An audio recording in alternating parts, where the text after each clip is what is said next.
Hello, हाय, नमस्कार। स्वागत है पुनः एक नई वीडियो में। मैं बबलू स्वागत करता हूं अपने वीडियो में। चैनल को लाइक, शेयर एंड सब्सक्राइब करना बिल्कुल ना भूलें।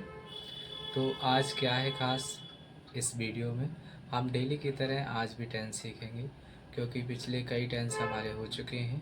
तो आज हम सीखने वाले हैं फ्यूचर परफेक्ट टेंस। फ्यूचर और परफेक्ट सबको टेंस की स्पेलिंग आती होगी, तो वो लोग नोट कर सकते हैं। वीडियो को बार बार देखेंगे तो अच्छे से समझ में आएगा। सबसे पहले हम बात करें पहचान की। तो पहचान क्या होती है, क्योंकि पहचान करना आता होगा तभी हम इसको इंग्लिश में ट्रांसलेट कर सकते हैं।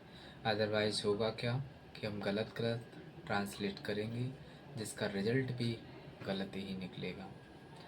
तो हम बात कर रहे थे पहचान की। तो इसमें पहचान क्या होती है, हिंदी वाक्य के अंत में चुका होगा, चुकी होगी, चुके होंगे आदि शब्द आते हैं। इसके अलावा आ का डंडा, बड़े की मात्रा, ए की मात्रा आदि शब्द आते हैं। वाक्य बनाने के नियम, सर्वप्रथम हम सब्जेक्ट को देखते हैं। क्या देखते हैं? सब्जेक्ट को देखते हैं, क्योंकि सब्जेक्ट से ही आप डिसाइड कर सकते हैं कि ये कैसे बनेगा। तो सर्वप्रथम हम सब्जेक्ट को देखते हैं और इसमें दो सहायक क्रियाओं का हम यूज करते हैं। पहली सहायक क्रिया विल हैव तथा सेल हैव का यूज करते हैं। अब प्रश्न ये बनता है कि आई और वी के साथ किसका यूज करते हैं? आई तथा वी के साथ हम सेल हैव का प्रयोग करते हैं और अन्य सभी के साथ हम विल हैव का प्रयोग करते हैं। ठीक है। अब मान लो कि इसमें वर्ब की कौन सी फॉर्म आएगी, ये भी एक प्रश्न बनता है। तो इसमें वर्ब की थर्ड फॉर्म का हम यूज करेंगे, कोष्ठक में उपयोग करेंगे। ठीक है। और इसमें कल के लिए हम टोमोरो का यूज करते हैं, TOMORROW। स्पेलिंग सभी को आती होगी, तो आप नहीं आती है तो आप नोट कर सकते हैं। ठीक है। अब सबसे पहले हम बात करें अफर्मेटिव। हिंदी में इसको स्वीकारात्मक वाक्य कहते हैं। अब स्वीकारात्मक वाक्य जब भी हमको मिल जाते हैं तो हम क्या करेंगे, सबसे पहले हम स्वीकारात्मक वाक्य को फॉर्मूला हम लिख लेते हैं। फॉर्मूला क्या होता है?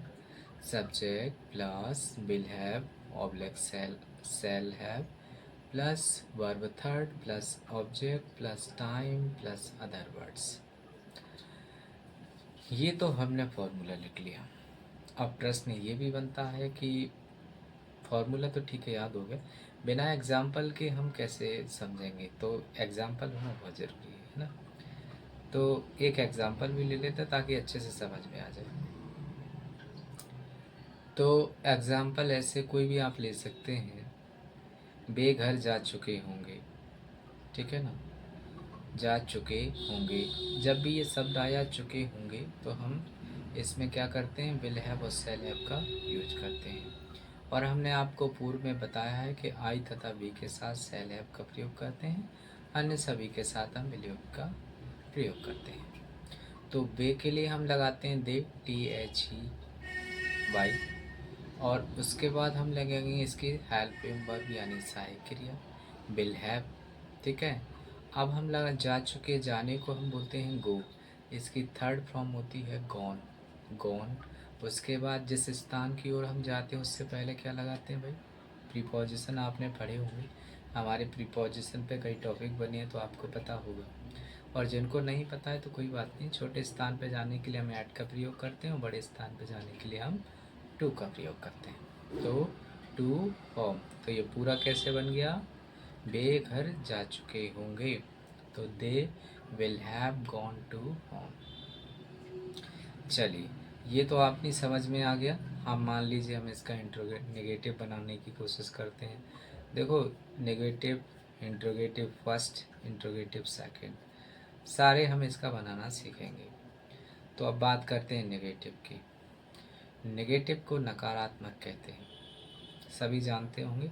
जो नहीं जानते हैं उनके लिए कोई बड़ी बात नहीं है, वो इस वीडियो में सीख जाएंगे। तो सबसे पहले हम बात कर रहे थे नकारात्मक यानी नेगेटिव। तो नेगेटिव का मतलब होता है नहीं, है ना। कोई भी सब्जेक्ट के बाद अगर कोई नोट मिल जाता है, नहीं कोई वाक्य में नहीं मिल जाता है, तो कन्फ्यूज़न होने की कोई ज़रूरत नहीं है। उसमें हम नोट का यूज़ करके आराम से इसको बना सकते हैं। ठीक है, सबसे पहले हम क्या लेते हैं, एक फार्मूला ले लेते हैं। तो फार्मूला क्या होगा, सबसे पहले फार्मूला इसलिए लेते हैं बार बार ताकि कोई अगर हम वाक्य बना रहे हैं और उसमें कोई गलती हो जाए तो हम उस फार्मूले को देख के उस गलती को सुधार कर सकते हैं, क्योंकि दूसरा कोई ऑप्शन नहीं है गलती सुधारने के लिए। तो हम इसको देखेंगे कौन सी जगह सब्जेक्ट आया है, कौन सी जगह वर्ब फर्स्ट आई है, कौन सी जगह वर्ब का यूज हुआ है, कौन सी जगह ऑब्जेक्ट लग रहा है, कौन सी जगह टाइम। कई बार क्या होता है कि टाइम हम शुरू में रखते हैं तो ये गलत हो जाएगा, या मान लीजिए क्वेश्चन मार्क लगाना भूल गए तो ये गलत हो जाएगा। तो हम बात कर रहे थे नेगेटिव की, वापस आ जाते हैं। तो नेगेटिव का फॉर्मूला क्या होगा,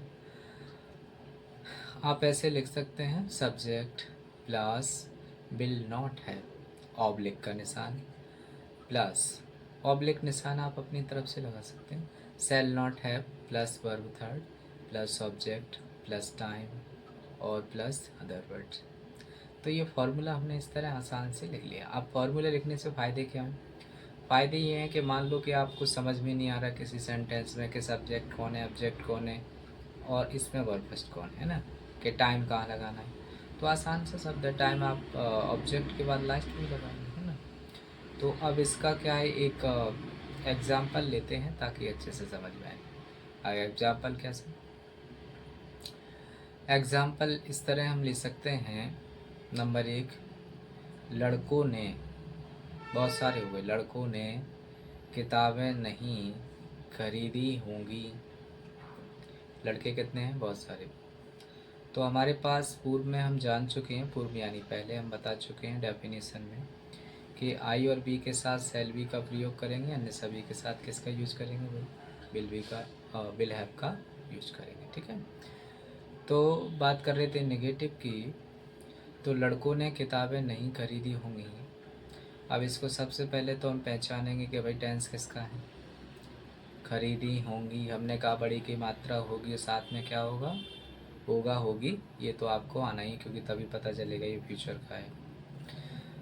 तो अब फ्यूचर परफेक्ट की बात कर रहे हैं, तो अब हमने खरीदी होंगी, बड़ी की मात्रा मिल गई, सबसे पहले पहचान हो गई। अब हम क्या करेंगे, लड़कों ने, जब नए शब्द लगा हुआ हो, लड़कों ने, तो हम क्या करेंगे भाई, नए मतलब क्या, दा लगाएंगे।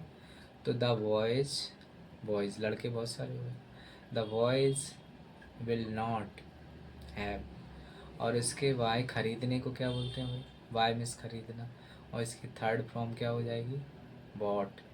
और क्या, किताबें, किताबें एक तो नहीं है, बहुत सारी हो गई, तो बुक्स, पीछे एस जोड़ दो का के बाद, यानी POOKS बुक्स।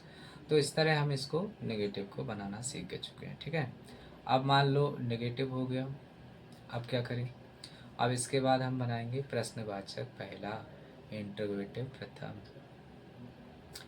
अब इंटरोगेटिव प्रथम में क्या होता है कि सबसे पहले हम फार्मूला लिखेंगे। फार्मूला तो हम हर समय लिखते रहेंगे क्योंकि ये ज़रूरी होता है। ज़रूरी इसलिए क्योंकि अगर फार्मूले में कहीं हमें सेंटेंस बनाते समय गलती हो गई तो हम उसमें देख सकते हैं कि भाई यहाँ पे सब्जेक्ट आएगा, यहाँ पे ऑब्जेक्ट आएगा, यहाँ पे वर्ब फ्रॉम आएगी, यहाँ पे ये आएगा, वहाँ पे वो। तो इससे होगा क्या, इससे ये होगा कि आपको बनाते समय परेशानी कम होगी। ठीक है, तो गलत बनाने से अच्छा है कि अच्छा सा सही बनाए। तो चलो हम आ जाते हैं वापस फार्मूले के ऊपर। तो फार्मूले की स्पेलिंग सबको मालूम है, नहीं मालूम है तो आप लिख सकते हैं FORMULLE। ठीक है, और 2 बिंदी लगा के डैश लगा लीजिए। तो सबसे पहले हम क्या करेंगे, प्रश्नवाचक की बात कर रहे हैं, तो बिल ऑब्लिक सेल, ऑब्लिक का निशान एक खड़ी लकीर होती है, जिन लोगों को नहीं मालूम है वो आप सुन लें, खड़ी निशान ऐसी एक खड़ी बना देते हैं तिरछे टाइप में, तो उसको हम ऑब्लिक का निशान बोलते हैं। आप चाहें तो ऐसे खड़ी लकीर बना सकते हैं तिरछे में, उसको क्या बोलते हैं, ऑब्लिक। अब इसका मतलब ये नहीं कि आप इसमें बीच में कुछ और बना दें, तो वो थोड़ा गलत हो जाएगा। तो ऑब्लिक के बाद हम लगाएंगे plus, plus subject not, not, not के बाद है वर्ब थर्ड, वो हमेशा चल रही है। वर्ब थर्ड के बाद हम लगाएंगे ऑब्जेक्ट, प्लस टाइम और अदर वर्ड्स। अब प्रश्न मन में ये आ रहा होगा, उसके बाद अदर वर्ड्स के बाद क्वेश्चन मार्क, कि भाई हम इसमें अदर वर्ड्स सी क्यों लगा रहे हैं, इसका मतलब क्या होता है। अदर वर्ड्स वो होते हैं जो मान लो बच जाते हैं। सब्जेक्ट हो गया, वर्ब फर्स्ट हो गई, ऑब्जेक्ट हो गया, ठीक है, और उसमें किसी ने लिख दिया 2 दिन 4 दिन 5 दिन 10 दिन, ये टाइम हो गया। अब इसके बाद क्या है कि अगर कोई और चीज़ आती है एक्स्ट्रा, फालतू की चीज़ें, तो हम वो पीछे से जोड़ देते हैं, अदर वर्ड्स बोलते हैं उनको, ठीक है। तो अब ये हो गया आपका कंप्लीट। अब मान लो कि एक एग्ज़ाम्पल लेते हैं ताकि अच्छे से समझ में आए। एग्ज़ाम्पल क्या हो सकता है? एग्ज़ाम्पल ऐसे हो सकता है, क्या बच्चे, क्या मतलब शुरू में क्या लगाना पड़ेगा, क्या बच्चे क्रिकेट खेल चुके होंगे, है ना। बच्चे यानी बहुत सारे हो गए, तो हम क्या करेंगे, बच्चों को एक होता तो चाइल्ड बोलते, बहुत सारे हो गए तो चिल्ड्रन बोलेंगे। स्पेलिंग सबको मालूम होगी, CHILDRN, ठीक है। चिल्ड्रन माने बहुत सारे बच्चे, जिनको नहीं मालूम हो वो स्पेलिंग लिख सकते हैं। तो सबसे पहले हम बात कर रहे थे, इसमें लिखें क्या, बच्चे, क्या बच्चे क्रिकेट खेल चुके होंगे। तो सबसे पहले हम क्या करेंगे, जो सहायक क्रिया होती है उसे सब्जेक्ट के पहले लिख देंगे। तो सहायक क्रिया इसमें क्या है भाई, सहायक क्रिया क्या कहते हैं, ऑक्सिलरी वर्ब। इंग्लिश और हिंदी दोनों चलाते हैं, ठीक है। तो हम क्या करेंगे, बिल हमने शुरू में रख दिया। अब बच्चे यानी बहुत सारे हो गए तो चिल्ड्रन, ठीक है। उसके बाद हैव, अब खेलने को क्या बोलते हैं, प्ले, तो इसमें ईडी और जोड़ दीजिए, प्लेड हो गया, ठीक है। अब क्या खेल रहे हैं भाई, क्रिकेट, उसके बाद क्रिकेट लिख दिया। अब बचा क्या, बचा इसमें क्वेश्चन मार्क, ज़रूरी है, क्योंकि क्वेश्चन मार्क नहीं लगाएंगे तो लोग पता कैसे चलेगा कि ये प्रश्न पूछा जा रहा है ना। तो बहुत ज़रूरी होता है, इसका नंबर कट जाता है नहीं लगाओगे तो ये प्रश्नवाचक चिन्ह हमने लगा दिया। अब चलते हैं हम अगले प्रश्नवाचक सेकंड की ओर, है ना। अब सेकंड प्रश्नवाचक क्या होता है, जो लोगों के लिए नया है उनके लिए तो ऐसा लगता है कि पहाड़ पे चढ़ना जैसा, और जो लोग सीख चुके हैं उनके लिए ऐसा लगता है कि ठीक ठाक है, अच्छी बात है। तो प्रश्नवाचक सेकंड क्या होता है, प्रश्नवाचक सेकंड जब वाक्य के बीच में कब कहाँ क्यों कैसे आदि शब्द आते हैं, ये कॉमा आप अपनी तरफ से लगा लीजिए, कब कहाँ क्यों कैसे आदि शब्द आते, ठीक है। ये शब्द अगर आपको वाक्य के बीच में मिल जाए तो मन में प्रश्न क्या आएगा कि भाई इनका क्या करें, पीछे तो लगा नहीं सकते, नहीं अदर वर्ड्स में लगा देंगे तो फिर गलत हो जाएगा। तो हमें अपने डिसाइड करना होगा कि भैया इनको शुरू में रख देते हैं, ठीक है। अब इनकी एक मीनिंग होता है, क्या के लिए वॉट का प्रयोग करते हैं, वाई माने क्यों, वैन माने कब, इस तरह के शब्द मिल जाते हैं। तो हमारे पास क्या फॉर्मूला था, फॉर्मूला लिखते हैं सबसे पहले। तो question word plus will oblique shall plus subject plus not have verb third object plus time plus other words और प्लस क्वेश्चन मार्क, ये हमने फॉर्मूला लिख लिया। अब चलिए ये फॉर्मूला हो गया। फॉर्मूले के बाद हम एक क्या करते हैं, एक एग्जाम्पल से अच्छे से समझने की कोशिश करते हैं। तो एग्ज़ाम्पल आप अपनी तरफ से भी लिख सकते हैं, लेकिन कोशिश करें कि एग्ज़ाम्पल में इन वर्डों का यूज हुआ हो। किन वर्डों का, होगा, चुका है, चुकी, चुका होगा, चुकी होगी, आ का डंडा, या इस तरह के वर्ड हो। तो एक एग्ज़ाम्पल जैसे मान लीजिए, उसने क्या कहा होगा, उसने क्या कहा होगा। तो उसने के लिए हम दो शब्दों का यूज करते हैं, एक तो सी का मतलब हो गया लड़की, और ही यानी लड़का। तो उसने क्या कहा होगा, अब यहाँ डिसाइड ये करें कि लड़का हो सकता है लड़की हो सकती है, उसने तो कोई भी हो सकता है, तो यहाँ पे हमें लगता है ही लगाएंगे हम लोग। तो ही सबसे पहले हम क्या करेंगे, उसने क्या कहा होगा, तो क्या की हम इंग्लिश शुरू में बना देंगे, वॉट कहा होगा, विल ही हैव, और कहने को क्या बोलते हैं, से, ऐसे वाई से का मतलब होता है कहना, उसने मुझसे कहा, ही सैड टू मी, ऐसे अपन इंग्लिश बनाते हैं। तो इसकी सेकंड फॉर्म क्या होगी, थर्ड फॉर्म हो जाएगी सैड। तो हम कैसे बना सकते हैं, what will he have said, और क्वेश्चन मार्क लगाना बहुत ज़रूरी है। तो आशा है आपकी समझ में आ गया होगा। अगर नहीं आया है तो एक राज की बात बताते हैं आपको। जिन लोगों को समझ में नहीं आता उनकी समस्या बहुत गंभीर होती है। गंभीर इसलिए होती है क्योंकि वो बार बार वही चीज़ को पढ़ें और समझ में नहीं आए, रट के पढ़ें तो बड़ी दिक्कत है। क्योंकि रट के पढ़ने से क्या होता है, चीज़ें भूल जाते हैं, और समझ के पढ़ने से क्या होता है, ज़िंदगी में कभी भूलते नहीं हैं। तो अब क्या करना है, जिनको याद नहीं होता उनके लिए एक विकल्प है, क्या है कि बार बार वीडियो को देखते रहें। जितनी बार देखेंगे, जितनी बार सुनेंगे, उतना अच्छा आपके दिमाग में सेट हो जाएगा और कभी आप भूल नहीं सकते हैं। तो अब ये तो समझ में आ गया होगा। मिलते हैं आपसे नेक्स्ट वीडियो में। Thank you. अच्छा, एक बात और कहना चाहते हैं, चैनल को लाइक शेयर एंड सब्सक्राइब करना बिल्कुल ना भूलें। ऐसा इसलिए बोला जाता है क्योंकि देखो, चैनल से आप सीख रहे हैं, आप कहीं किसी कोचिंग में जाएंगे तो आप वहाँ भी कोचिंग में फ़ीस देंगे। हम लोग आपसे फ़ीस नहीं लेते हैं, समाज सेवा करते हैं, फ्री में पढ़ाते हैं। तो अगर आपको लाइक और शेयर करेंगे तो इससे होगा क्या, इससे ये होगा कि चैनल को ग्रोथ होगी और अच्छे अच्छे वीडियो आपको मिलते रहेंगे। सीखना चाहते हैं तो आपको लाइक तो करना ही पड़ेगा। मिलते हैं नेक्स्ट वीडियो में। धन्यवाद।